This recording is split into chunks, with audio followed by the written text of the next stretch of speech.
Hi friends, good evening. তোমরা সবাই কেমন আছো? আশা করি তোমরা সবাই অনেক অনেক ভালো আছো। তো দেখো, হালকা পাতলা একটু রেডি হয়েছি।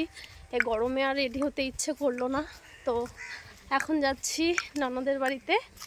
তো চলো ভিডিওটা দেখতে থাকো। এখন এখান থেকে অটো ধরবো, এক অটোতে গিয়ে ওদের বাড়ির সামনে নামবো।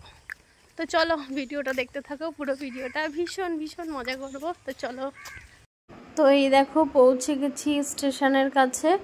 তো স্টেশনের কাছে পৌঁছলে কী হবে, আমি কিন্তু ট্রেনে যাব না, আমি যাব অটোতে। তো দেখো রেল লাইনটা পার করেই আমি উঠে গেছিলাম অটোতে। তো এই অটোতে বসে আছি, দিয়ে অটোতে করে ওদের বাড়িতে পৌঁছে গেছি। তারপর দেখো আমার ছেলে মেয়েকে জামা কাপড় ছাড়িয়ে ওরা এই যে একটু ফ্যানের নিচে বসে আছে, খেলছে। আমাদের তো প্রায় সন্ধ্যায় হয়ে গেছে আস্তে আস্তে। দিয়ে তারপর আমি বসালাম একটুখানি চা। আমি বসিয়েছি, বদ্দির শরীরটা একটু খারাপ খারাপ ছিল, যার জন্য আমি একটু চা করলাম। আর সন্ধ্যাবেলা একটু টিফিন ফুচকা টুচকাটা সেটা এনেছিল, খেয়েছি। দিয়ে দেখো চাটা বসিয়ে দিই, চায়ের জলটা কিন্তু ফুটে গেছে। দিয়ে আর দেখো কেক নিয়ে এসেছিলাম আসার সময়।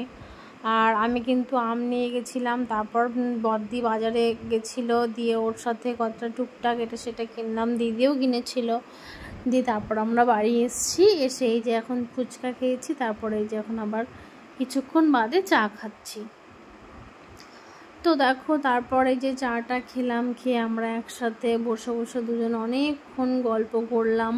কিন্তু আমার ননদ কিন্তু আমাকে ভীষণ ভালোবাসে, জানো তো, একদম বোনের মতো। তারপর একটুখানি এই ঘরে আসলাম, যে ঘরে আমার ভাগ্নেরা থাকে।